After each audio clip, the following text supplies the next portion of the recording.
Very good morning, most welcome my friend. आज हम लोग बात करेंगे जाकर वायरस के स्ट्रक्चर्स के बारे में, रेप्लिकेशंस के बारे में, डायग्नोस्टिक स्टेप के बारे में। वैसे हम सभी को पता है वायरस किस टाइप का एक पार्टिकल्स है जो दोनों चीज़ शो करता है, नॉन लिविंग भी और लिविंग सिस्टम के साथ जब अटैच होता है तो लिविंग थिंग्स करता है। वैसे 98% या 99% वायरसेस में किसी भी टाइप का एनी एंजाइमेटिक सिस्टम नहीं होता, लेकिन जेनेटिक मटेरियल होता है, आइदर आरएनए या डीएनए या इन दोनों के अलावा प्रोटीन्स भी कभी कभी वायरोइड के जब प्रियॉन के रूप में काम करती है जाके। तो ये जो जेनेटिक मटेरियल है, किस तरीके से वायरस के अंदर अटैच्ड होता है, किस तरीके से कवरिंग किया जाता है, इस चीज़ को हम यहाँ पे स्टडी करेंगे। तो जो चीज़ें इसमें पाई जाती हैं वायरस के जो जेनेटिक स्ट्रक्चर्स है उसको कवर करने के लिए, उसको प्रोटेक्ट करने के लिए, उनमें सबसे पहला नाम आता है लिपिड इन्वेलोप्स।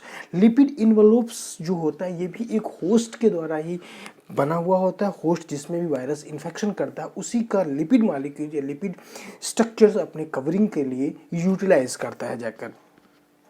और ऑल वायरसेस में ये लिपिड स्ट्रक्चर्स नहीं होती हैं जाकर। तो वायरस अपने आप को किस तरीके से प्रोटेक्ट करता है इस चीज़ पर भी डिफाइन करता है इसका लिपिड स्ट्रक्चर्स। बिकॉज वायरस के जितने भी स्ट्रक्चर्स हैं उसमें किसी में लिपिड होगा, किसी में कैप्सिड होगा, किसी में नॉन लिपिड होगा जाकर, यानी कि नेकेड वायरसेस के रूप में यूज किया जाएगा। और ये जितने भी लिपिड वायरसेस होते हैं ये उतने ही ज़्यादा सेंसिटिव होते हैं जितने कि ये नॉन लिपिड जो नेकेड वायरसेस होते हैं जाकर। लिपिड वायरसेस डिटरमाइन करता है वायरस की एंट्री पॉइंट को। किसी भी होस्ट में जैसे एंट्री करता है तो ये लिपिड की स्ट्रक्चर जो उसके ऊपर कवरिंग होती है ये डिटरमाइन करती है किस तरीके से होस्ट के साथ, रिसेप्टर के बाइंडिंग के साथ, एंट्री पॉइंट के साथ। दूसरा आता है ग्लाइकोप्रोटीन्स। ये भी एक प्रकार का ट्रांसपोर्ट चैनल्स यूज करता है फंक्शंस के रूप में, वायरस एंटीजन्स के या एंटीजन के रूप में। तीसरा आता है कैप्सिड। कैप्सिड में किस तरीके से प्रोटीन्स कोटिंग होता है, ये प्रोटीन का ही बना होता है और न्यूक्लिक एसिड को अपने आप में कवरिंग करता है। और सबसे जरूरी होता है कैप्सिड और genetic information group together the collectively nucleocapsid को, जो दोनों के न्यूक्लिक एसिड और यानी कि जो इसका जेनेटिक स्ट्रक्चर्स है और कैप्सिड को मिलाकर ही हम बोल देते हैं न्यूक्लियोकैप्सिड के रूप में। Other often the whole virus actually nucleocapsid without the membrane and envelopes. वैसे हम अगर ओवरऑल देखें कोई भी अगर इन्वेलोप्स नहीं, मेम्ब्रेन्स नहीं है तो उसे न्यूक्लियोकैप्सिड ही बोलते हैं जो उसके ऊपर कवरिंग होती है। अगर हम इस पिक्चर्स को बाकायदा देखते हैं तो यहाँ पर एक पाते हैं दो प्रकार के वायरस का स्ट्रक्चर दिखाया गया है जाकर, एक नेकेड वायरस का, एक दिखाया गया इन्वेलोप्ड वायरस का। नेकेड वायरस में जेनेटिक मटेरियल है और उसके ऊपर जो कवरिंग है प्रोटीन्स की बनी हुई उसे हम कैप्सिड बोल देते हैं जाकर। जबकि अगर हम इन्वेलोप्ड में जाते हैं तो उसके अंदर तीन चीज़ें हमें देखने को मिलती हैं। एक में न्यूक्लिक एसिड देखता है ऊपर के कैप्सिड का, एक फिर उसके ऊपर एक कवरिंग मिलती है जिसको हम बोल देते हैं या तो इन्वेलोप्ड वायरसेस। इन्वेलोप्ड वायरसेस में लिपिड का भी बना हो सकता है या कुछ और भी कार्बोग्लाइकोप्रोटीन्स टाइप की चीज़ें स्ट्रक्चर्स हो सकते हैं। उसमें और भी बहुत सारे स्ट्रक्चर्स होते हैं, स्पाइक्स हो सकती हैं जाकर या कुछ और स्ट्रक्चर जो एंटीजन का काम करते हैं जाकर। तो इस तरीके से हम एक बेसिक स्ट्रक्चर समझ सकते हैं। तीन चीज़ें किसी भी वायरस में पाई जाने वाली। First is the envelope viruses, glycoproteins and capsid के स्ट्रक्चर्स को जनरली कर सकते हैं। अगर जनरल कैरेक्टर्स में जाते हैं तो वायरस का जो जेनेटिक मटेरियल्स आता है अगर हम देखते हैं तो दो प्रकार का जेनेटिक मटेरियल जनरली सभी में होता है, एक डीएनए होता है, आरएनए होता है। लेकिन कभी भी वायरस में सेम टाइम में दोनों चीज़ें एक साथ नहीं पाई जाएंगी। एक तो डीएनए होगा डबल सिंगल स्टैंडर्ड, या आरएनए होगा डबल सिंगल स्टैंडर्ड। और जो प्रोटीन ऊपर से पाई जाती है उसे हम कैप्सिड बोल देते हैं। जीनोमिक एक्सटर्नल फैक्टर के रूप में भी ये एंटीजन के रूप में काम करती है। अब हम अगर आते हैं इसके जो बेसिक अनदर चीज़ है रेप्लिकेशन प्रोसेस के रूप में, हम यहाँ पर क्लासीफाई नहीं कर रहे हैं कि कितने टाइप के वायरसेस के स्ट्रक्चर्स होते हैं। हम सिर्फ एक मॉर्फोलॉजिकल जो करेक्टर्स हैं जो उसमें प्रोटीन की स्ट्रक्चर्स हैं, लिपिड का है या कार्बोहाइड्रेट का, उनके बारे में बात कर रहे हैं और जेनेटिक मटेरियल के बारे में बात कर रहे हैं। किसी अनदर स्लाइड में हम टाइप्स ऑफ जो वायरस के स्ट्रक्चर्स हैं उन पर डिस्कस करें क्योंकि वो काफ़ी लंबा चैप्टर्स होगा जाकर। रिप्लिकेशन में आते हैं जाकर ग्लाइकोप्रोटीन्स जो भी ऊपर होती है इसके वायरस के, लिपिड की बनी हो सकती है, मॉलिक्यूल ऑफ न्यूक्लियोकैप्सिड की बनी हो सकती है, स्पेसिफिक जो रिसेप्टर्स होस्ट के साथ बाइंड करती है, किस तरीके से बाइंडिंग ये डिटरमाइन करती है कि वायरस को लिविंग नॉन लिविंग से लिविंग की तरफ जाना है यानी कि अटैच करके होस्ट में एंट्री करना है। तो ये बहुत बड़ा ऑफन रोल प्ले करती है जाकर एक पैसेज ऑफ सेल्स का पास। जैसे जस्ट एग्जांपल अगर हम देखते हैं एचआईवी वायरस के रूप में तो वहाँ पर टी हेल्पर सेल का जो रिसेप्टर होता है CD4 सेल्स होता है उसके साथ बाइंड करती है ये मेम्ब्रेन जो लिपिड मेम्ब्रेन होती है जाकर, जो HIV वायरस की होती है जाकर, और इसी तरीके से एंट्री पॉइंट बनाती है जाकर HIV वायरस में glycoprotein 120 molecule found in the lipid involves. जो लिपिड का वायरस का होता है वहाँ पर जो ग्लाइकोप्रोटीन होती है 120, वो CD4 सेल रिसेप्टर या CXCR मॉलिक्यूल के साथ बाइंड करती है और एंट्री पॉइंट बनाती है HIV वायरस को बॉडी सिस्टम में इंटर करने के लिए। एंट्री करने का मैकेनिज्म होस्ट की depending upon the structures, particularly lipid membranes, यही होता है सबसे बड़ी। अब इन्वॉल्व्ड वायरसेस में ऑलरेडी टोल्ड यू किस तरीके से वो रिलीज करती है साइटोप्लाज्म में अपना वायरस लिपिड से, और फिर स्ट्रक्चर जो भी रिसेप्टर पाए जाते हैं उसके बाद जेनेटिक मटेरियल्स को रिलीज किया जाता है साइटोप्लाज्म के अंदर, और एंडोसाइटोसिस द्वारा उस जेनेटिक मटेरियल को इनसाइड किया जाता है। बाकी जो स्ट्रक्चर बचता है वो बाहर निकल चला जाता है। निकेड वायरसेस में डायरेक्टली एंट्री करता है, फिर एंडोसाइटोसिस द्वारा वो genetic material inside the cytoplasm में होते हुए न्यूक्लियस के अंदर जाता है जाकर, ताकि अपने आप को वो रिप्लिकेट कर सके जाकर। अनकोडिंग का मतलब होता है जाकर कि जिस तरीके से इनसाइड में होस्ट सेल के वायरस पर जेनेटिक मटेरियल जैसे लिपिड के साथ जाता है तो वो अनकोड होता है, वो जेनेटिक मटेरियल बाहर निकल जाता है और लिपिड या कैप्सिड मॉलिक्यूल बाहर ही रह जाते हैं जाकर, उसके साथ हटा दिए जाते हैं। दिस इज अनकोडिंग होती है। At this step virus is infective and only the remain infectivity after new virus form. और वहाँ से लेके जब तक न्यू वायरस नहीं फॉर्म होते तब तक वो उसके अंदर रिप्लिकेशन प्रोसेस या इक्लिप्स फेज बोल देते हैं, वो अपने आप को रिप्लिकेट करता है, इनइफेक्टिव रहता है। जैसे उसके नए वायरस स्टार्ट हो जाते हैं then we start the effective. अब आते हैं रिप्लिकेशंस के मेन स्टेप में। दो स्टेजेस में रिप्लिकेशंस होता है जाकर, प्रोटीन का रिप्लिकेशंस होता है, न्यूक्लिक एसिड का रिप्लिकेशन होता है जाकर। प्रोटीन्स को किस तरीके से रेप्लिकेट करता है और किस तरीके से न्यूक्लिक एसिड को, साइमल्टेनियसली दोनों प्रोसेस चलते हैं जाकर। आप प्रोटीन्स के बारे में बात करेंगे, वायरस अपना जेनेटिक मटेरियल को रिप्लिकेट यानी कि करेगा जाकर, मैसेंजर RNA बनाएगा जाकर पास्टोसेंस में, और होस्ट का राइबोसोम यूटिलाइज करता है जाकर वहाँ से, और उस होस्ट यूटिलाइजेशन से अपने प्रोटीन की संरचना करना शुरू कर देता है जाकर। This virus varies depending upon the form sense viral genetic materials forms. ये सब जेनेटिक मटेरियल किस तरीके का जेनेटिक मटेरियल, क्योंकि जेनेटिक मटेरियल कई प्रकार का वायरस में पाया जाता है जाकर। अगर हम RNA मान लें single strand double strand, DNA मान लेते हैं तो वो भी डबल स्ट्रैंड सिंगल स्ट्रैंड हो सकता है। सेंस सबसे बड़ी चीज़ होती है, सेंस किस तरीके का, यानी पॉजिटिव सेंस का है या नेगेटिव सेंस का है। इस चीज़ को डीपली आपको स्टडी करना पड़ेगा इस चीज़ को समझने के लिए। जो भी जेनेटिक मटेरियल है RNA या DNA है, अगर वो ट्रांसलेशनल के लिए मटेरियल रेडी है और mRNA बना रहा है, that means the positive sense. अगर वही है जो कि ट्रांसक्रिप्शंस के द्वारा ट्रांसलेशन बनाने के लिए नीड हो रही है तो उसे हम नेगेटिव सेंस कर देते हैं। Very deeply you need to understand, एक जो है जो ट्रांसक्रिप्शनल प्रोसेस के द्वारा mRNA की तरफ जा रहा है या नीड है, उसे हम कह देते हैं निगेटिव सेंस। जो ट्रांसलेशनल मटेरियल है जिसको जाना ही है उसे हम पॉजिटिव सेंस बोल देते हैं जाकर।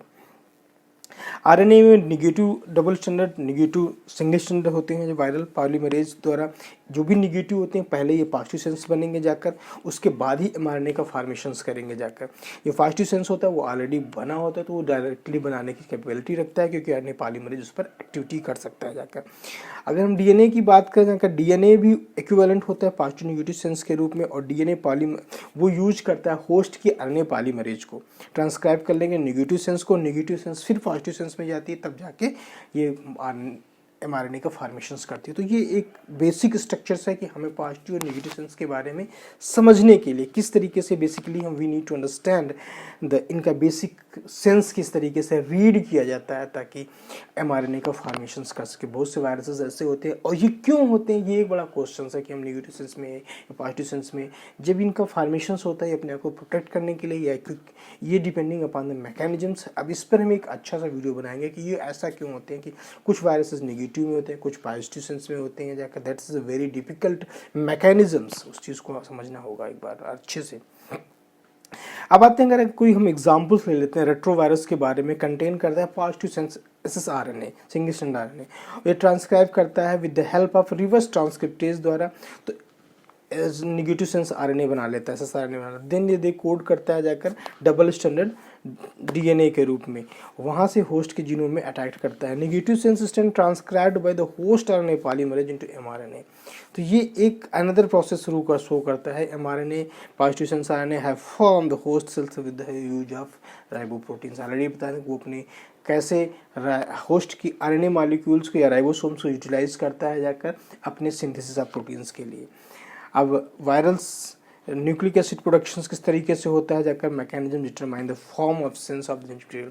अब ये एक बेहतरीन है कि इसमें जो सेंस होते हैं इसकी एक अलग वीडियो बननी चाहिए और हमें ये समझना चाहिए कि किस तरीके से इसके फॉर्म्स डिफाइन होते हैं या सेंस ऑफ आरएनए या डीएनए, जो भी जेनेटिक मटेरियल है उनको डिफाइन किया जाता है। जाकर अगर आरएनए में देख रहे हैं जाकर positive sense RNA, double strand RNA, polymerase, multiply, negative sense RNA, तो ये किस तरीके से यूज करते हैं पॉलीमरेज को, जाकर नेगेटिव सेंस से पॉजिटिव सेंस का बनाए, पॉजिटिव सेंस से एमआरएनए की फॉर्मेशंस करते हैं। जाकर अगर डबल स्टैंडर्ड का फॉर्मेशन आरएनए हो रहा है तो वो किस तरीके से नेगेटिव से सिंगल स्टैंडर्ड आरएनए में जा रहा है। This is the basic biochemistry of the virus genetic materials. We need to be make another video on this. देखिए सिंपल समझ सकते हैं। नेगेटिव सेंस में अगर हम देख रहे हैं यहाँ पर इन्वर्स प्रोसेस शुरू करता है, ये एक पहले भी अपने आप को पॉजिटिव सेंस में बनाएगा, फिर ट्रांसक्राइब करेगा नेगेटिव सेंस में जाके।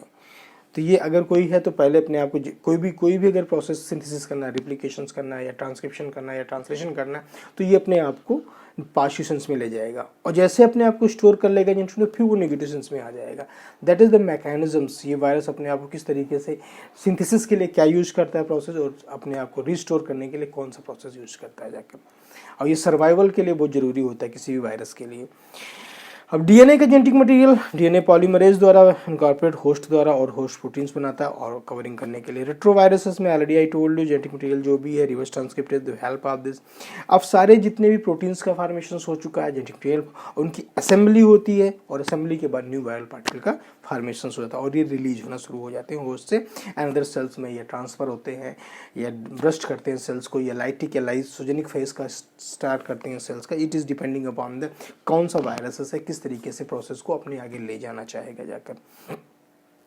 अगर हम डायग्नोसिस की बात करें यहाँ पर दो प्रकार के डायग्नोस्टिक मेथड होते हैं वायरस को डिटेक्ट करने के लिए या पता करने के लिए। एक होता है वायरल डिटेक्शन और एक होस्ट रिस्पॉन्स। हम वायरस डिटेक्शन किस तरह करते हैं, होस्ट रिस्पॉन्स किस तरह करते हैं, इस दो चीज़ों से हम किसी भी वायरल इन्फेक्शंस को पता कर सकते हैं। वायरल डिटेक्शन के लिए हमारे पास सेल कल्चर करना शुरू करते हैं, सेल मीडियम्स में सेल को ग्रो कराते हैं, फिर वहाँ पे जनरली भी यूज किया जाता है मंकी किडनी को, फिर वहाँ वायरस का इन्फेक्शन कराने के बाद ये कुछ चीज़ें ग्रोथ होती हैं तो ऑब्जर्व करते हैं साइटोपैथिक इफेक्ट। अगर वहाँ पर वायरस के इन्फेक्शन से सेल्स का डेथ हो रहा है तो वहाँ पर हम ये इस चीज़ को पता कर सकते हैं जाकर। या हीमो एब्जॉर्प्शन का काम कर रहे हैं कि या जो भी प्रोटीन्स हमने ली जाकर हीमोग्लोबिन्स उसके साथ रेड ब्लड सेल्स है और वायरस इन्फेक्शन करने थे वो एक प्रकार का क्लम्प ऑफ फॉर्मेशंस करेंगे जो जनरली एग्जाम्पल हम यूज करते हैं इन्फ्लुएंजा एंड मम्स वायरसेस में, तो पता लगाते हैं कि यहाँ पर वायरस पार्टिकल का इन्फेक्शन हुआ है। अगर वायरल का इन्फेक्शन होता है एंटीबॉडीज़ तो बढ़ती हैं जाकर, एंटीबॉडीज़ को भी हम यूज़ कर सकते हैं या पता कर सकते हैं with the help of ELISA method द्वारा। दूसरा टेक्निक सबसे इंपॉर्टेंट होती है माइक्रोस्कोपिक स्टडी के लिए। लाइट माइक्रोस्कोप में हम सिर्फ इंक्लूजन बॉडीज़ को पता लगा सकते हैं कि ये पार्टी यहाँ पर कुछ तरीके का इन्फेक्शन हुआ है। सम करेक्टर नेग्रीज बॉडी जैसे रेबीज़ का इन्फेक्शन तो वहाँ कुछ टाइप की मॉलिक्यूल्स या सॉलिड पार्टिकल्स बनना शुरू होते हैं, नेग्रीज बॉडीज़ बोलते हैं। इलेक्ट्रॉन माइक्रोस्कोप से जनरली पता कर लेते हैं कि वायरस है या वायरल पार्टिकल का इन्फेक्शन से। वायरल एंटीजन डिटेक्शन बहुत इंपॉर्टेंट होता है with the help of immunofluorescence method या एलाइजा द्वारा पता कर सकते हैं। न्यूक्लिक एसिड का डिटेक्शन हम पीसीआर मेथड द्वारा बहुत आसानी से हम इस चीज़ को पता कर सकते हैं कि वायरस का कौन सा जेनेटिक मटेरियल का इन्फेक्शन से वायरस जो इन्फेक्ट हुआ आरएनए या डीएनए बेस्ड है जाकर। अब आते हैं सबसे लास्ट में जो होस्ट रिस्पॉन्स है, होस्ट किस तरीके से रिस्पॉन्स करता है ये डिटेक्शन मेथड होता है। एंटीबॉडीज़ का प्रेजेंटेशन, एंटीबॉडी किस तरीके से इंटरप्रिटेट करती है, कौन सी एंटीबॉडी बॉडी में अगर हमें इन्फेक्शन हुआ है तो अगर हमें सबसे पहले हमारी बॉडी सिस्टम में देखते हैं कि किस तरह की एंटीबॉडी का राइज हो रहा है। अगर हमारे पास IgM है तो दैट मीन्स उसमें अभी इन्फेक्शन हुआ है, प्राइमरी इन्फेक्शन है। अगर IgG है तो दैट मीन 2-3 हफ्ते के वीक का इन्फेक्शन हो चुका है, तो हम यहाँ से इस चीज़ को पता कर सकते हैं। इसके लिए हम एलाइजा एंटीबॉडीज़ को पता कर सकते हैं। वेस्टर्न ब्लॉटिंग बहुत ही अच्छी टेक्निक है जिससे हम पूरी तरीके से वायरल प्रोटीन्स को पता कर सकते हैं, कौन सी प्रोटीन इन्फेक्शन काजिंग कर रही है, डिसीज़ काजिंग कर रही है, एंटीजेंस है, जाकर उस चीज़ को यहाँ पता कर सकते हैं। सब्सिक्वेंटली ट्रांसफ़र करके हम इस चीज़ को पूरी तरीके से आइडेंटिफाई कर सकते हैं कि ये एक प्रकार का इन्फेक्शन हुआ है जाकर कॉम्प्लेक्स में। और ज़रूरी होता है कि एलाइजा इन सारी चीज़ों को यूज़ करके इम्यूनोफ्लोरेसेंस से हम पूरी तरीके से कन्फर्मेटरी टेस्ट कर सकते हैं जाकर। Thank you so much for observing this my videos. अगर आपको अच्छे लगते हैं इस तरीके के या lecture based, so we really thankful for you for watching and giving your times. Please subscribe my channel.